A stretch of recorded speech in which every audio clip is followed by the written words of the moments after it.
Good afternoon, everybody. On behalf of the Lord Provost, Jacqueline McLaren, welcome to City Chambers. My name is Mario, I'm your tour guide for this afternoon. The tour will take between 45 minutes, 1 hour.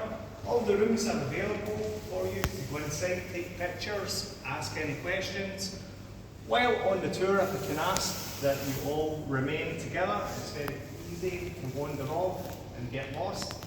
And if you can, keep up with me, that would be much appreciated. Has anybody got away when the foundation stone was laid and it took 5 years to complete, opening the 22nd of August, 1888? The very first cost for the building was only £150,000, but 5 years later it went over budget to just under £600,000. Not an awful lot of money today back then. It was mostly paid for by the rich tobacco merchants of Glasgow and some by the local taxpayer. The architect responsible for the design of the building, his name is William Young, originally from outside Glasgow in Paisley. He was a London-based architect, and it was his designs that were chosen by way of a competition. When he qualified as an architect, he spent time in places like the Mediterranean, where he draws in all his influences. If you were standing outside George Square looking directly on, the building's in the style of the Italian Renaissance. Inside, you'll notice all the different working parts, where we have many offices, meeting rooms. This is where the general day-to-day running the City Council of Glasgow from this side. Later on, we'll end up over on the other side, where we host all our events. The two main departments in this side of the building are the Chief Executive Department and the Finance Department. The Chief Executive is the governing body of all the other departments of the Council: land, environmental services, building, planning, education, social work services. Finance, this is where all the taxpayers, the money comes in here and then goes back out into the city for all the amenities, the roads, the street lighting, refuge collection. Where you don't see marble and wall is plaster painted to look like marble. I mentioned the mosaics, individual tiles side by side.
Jobs of the Lord Provost is to go out and promote the city for business, tourism, commerce. Glasgow's twinned with a number of cities throughout the world where we have international business relations. Travel west to and from these cities. Delegates from there, they visit us, we go to their city, we do exchanges, see how they operate.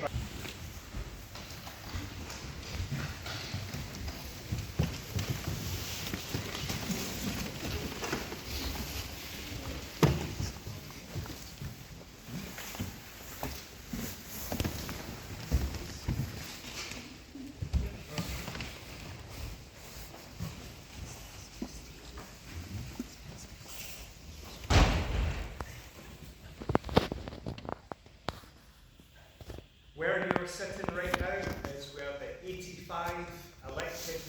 mayors, councillors that serve the City of Glasgow. The meetings take place in this room every 5 to 7 weeks, every month or slightly longer. Before the meeting can take place, all the councillors, they are seated within their political party, and the last person to chair the meeting is the Lord Provost. We have representatives from the Chief Executive Department, they sit this side, the Finance Department this side, secretaries, clerks sit at the front to record the minutes of the meeting. Also, before a meeting can take place, the Lord Provost must be wearing this big gold chain of office.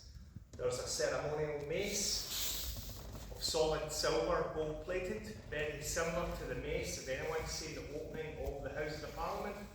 The mace represent the people, the citizens of Glasgow, because without them being represented, there would be no elected councillors. Okay? So no meeting can take place until the civic mace is put in place. No meeting can finish until the civic mace has left the room.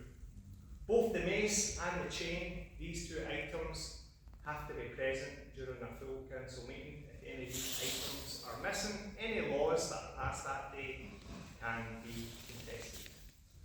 The Lord Provost is chosen by the majority. Very busy George Square. Can you hear much traffic? It was the first building back in 1888 in Glasgow to have electric lighting. Electrolyers they were called back then. There was a furnace in the basement to produce energy for heating. There was also a hydraulic elevator installed by an American company. The area at the back above, we call it Strangers Gallery. If you're a resident of Glasgow and you want to attend a council meeting, you would contact your local councillor, he would send you out an invitation, present it, sit down up there and just listen to what's being said. It's good to take part, ask any questions. A notepad and pen, that's all you can do. Any questions?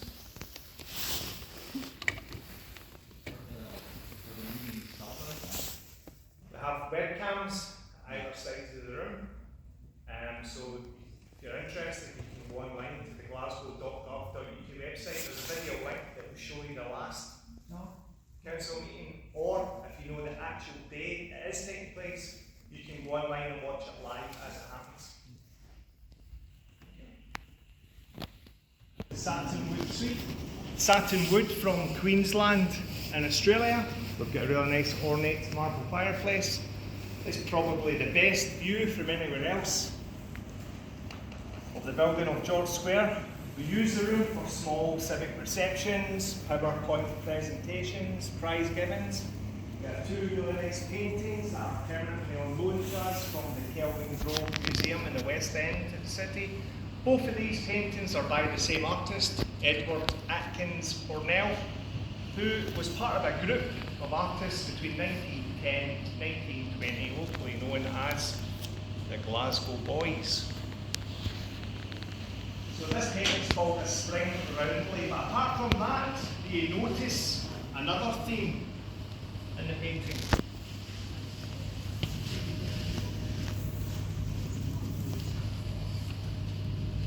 I'm here at 5 o'clock, so take all the time you need. Water, cherry blossom. Women. What about?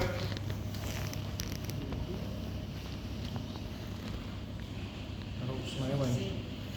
Correct.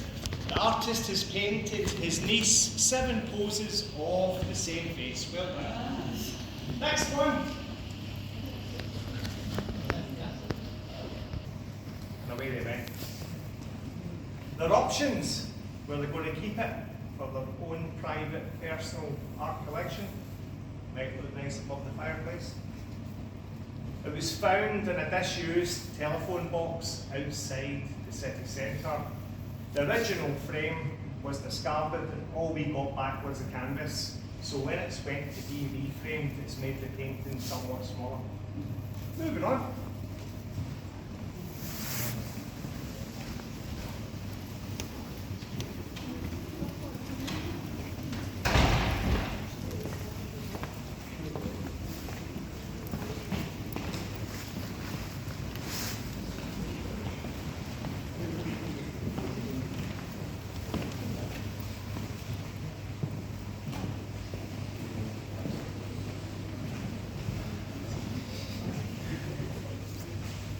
This room in here is called the satinwood,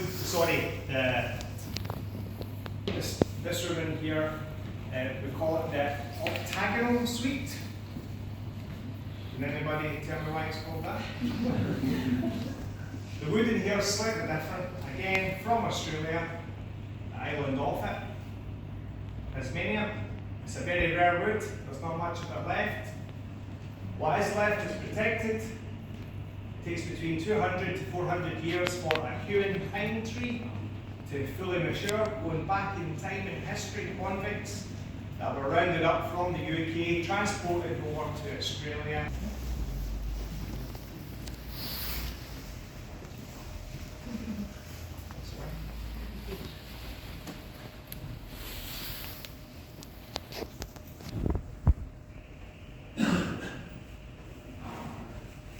This room in here is called the mahogany suite. Mahogany from the Spanish Caribbean, Cuba. We've got a really nice ornate, handcrafted and wood fireplace.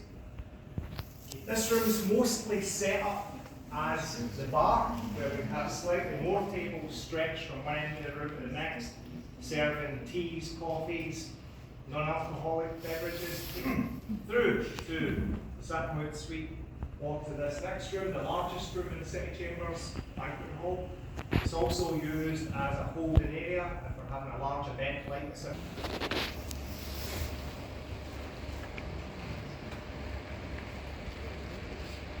What's your first impression? The ceiling is a copy of one of the ceilings from the Palace of Versailles. Chandelier weighs half a ton. Solid brass. It's 50 lampshade holders and lights. Above runs an attic where we can lower the chandelier down to the ground for some dusting, polishing, washing the shades, change any bulbs. All the murals you see are done between 1910 and 1920 by the group of artists I mentioned. Glasgow boys up this side, tributes to religious virtues, mostly women. And up this side, tributes to the arts and crafts. The larger murals, they tell different stories throughout the history of the city. Just like to follow me to the other side.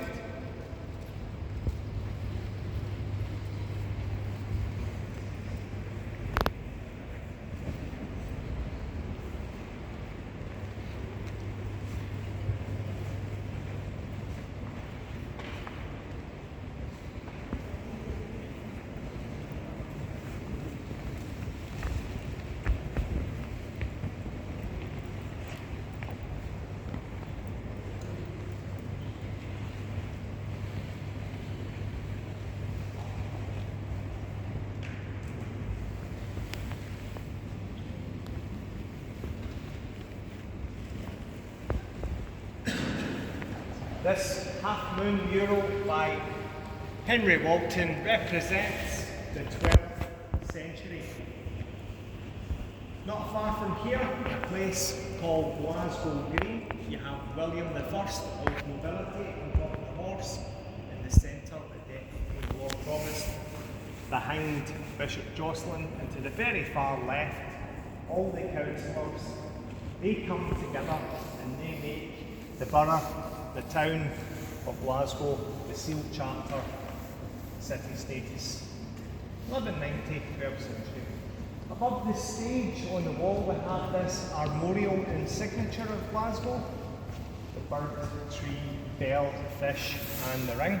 You'll see the emblem throughout the city, many other buildings, bridges, parks, art galleries, museums, bus stops. There's a story to how we got this coat of arms, if you'd just like to gather round this mural here.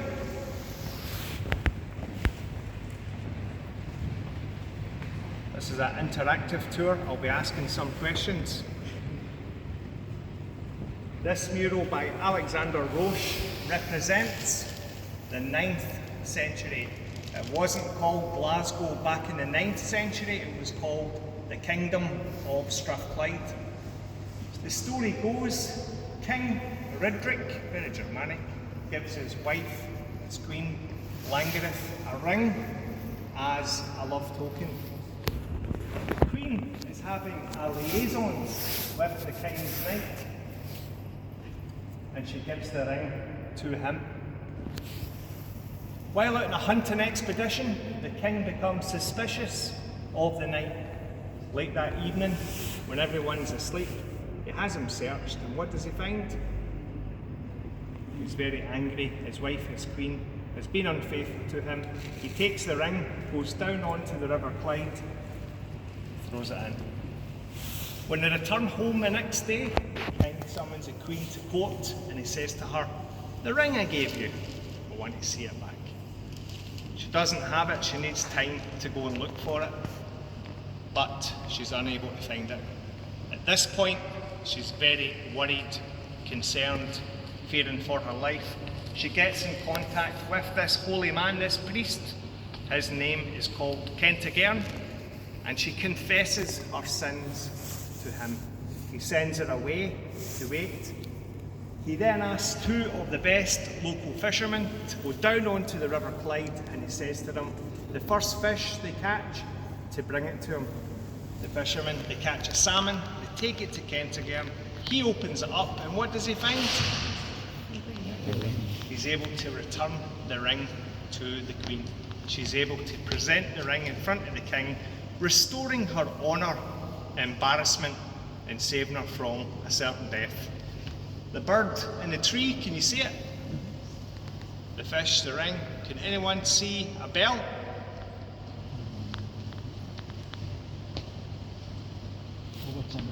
On the cow, correct, yes.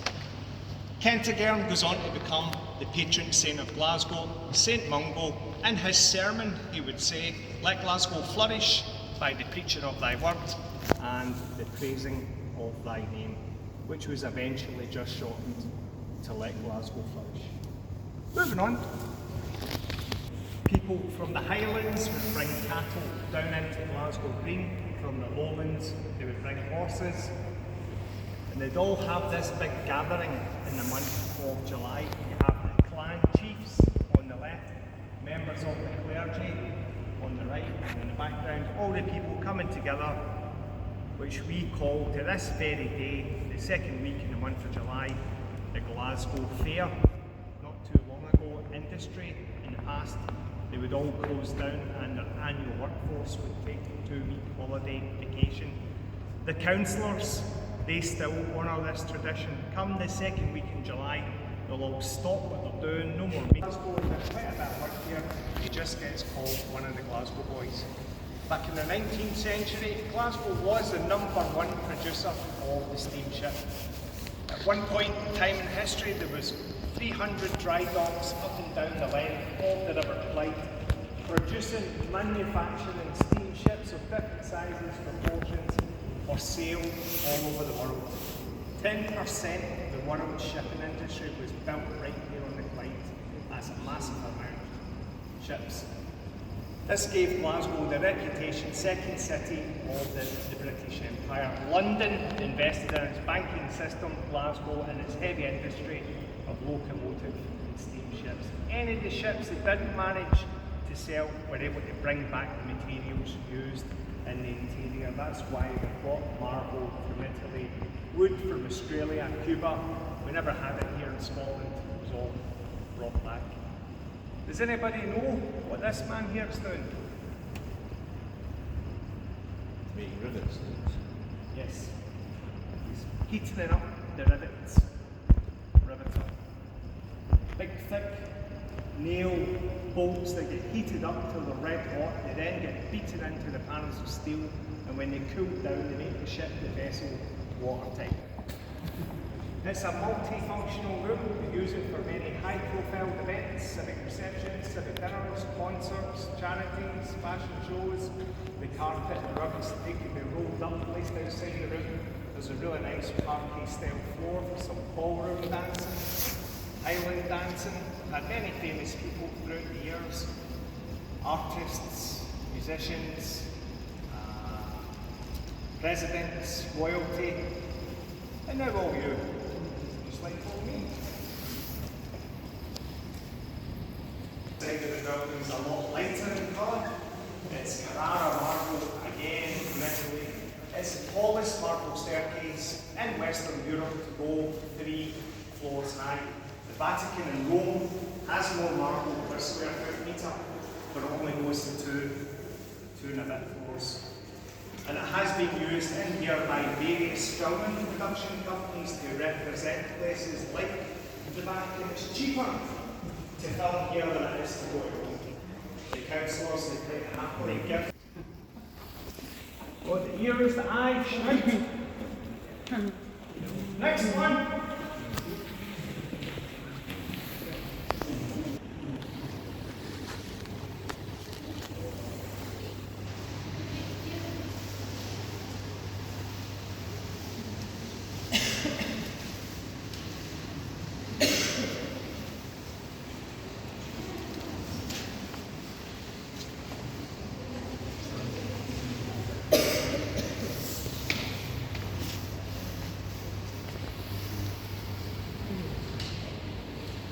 Okay, up here on the third floor, we have many pictures, paintings of Lord Provosts from many years gone by. Not everyone's represented. Some of them are very old and started to decay or get into the archives for safekeeping. Some of them has opted for a photograph rather than a painted picture. Gives good indication the chain of office I mentioned and the ceremonial mace. Once we've stood down after every general election, every 4 years, 45 years, the picture gets painted and put up on the left-hand side of this door. All the rest, they move round, and eventually we're starting to put the smaller ones on top because once there's no more room left on the wall, there's some futuristic slideshow. Some of the artists are very famous Scottish artists. This one here was painted by Peter Howson, all his work. He's done his caricatures now. Another Scottish artist, Gerard Burns, all his work is very photographic as a painting. As is this new, latest edition, I don't know the name, but the artist won the Scottish Portrait Artist of the Year. And this painting looks like a slow-moving camera film. But as you know, it's the Lord Provost in this painting. He's on the outside of the building because during 2020 to 2022, everybody was working from home because COVID. The department would lay out a drinks reception on their arrival. Someone else would bring out the lectern to give a speech to welcome the event. And then later on, after all the wine's gone and all the return speeches are made, make their way down either into the Satinwood suite or it's a large number of people into the banqueting hall for the main event.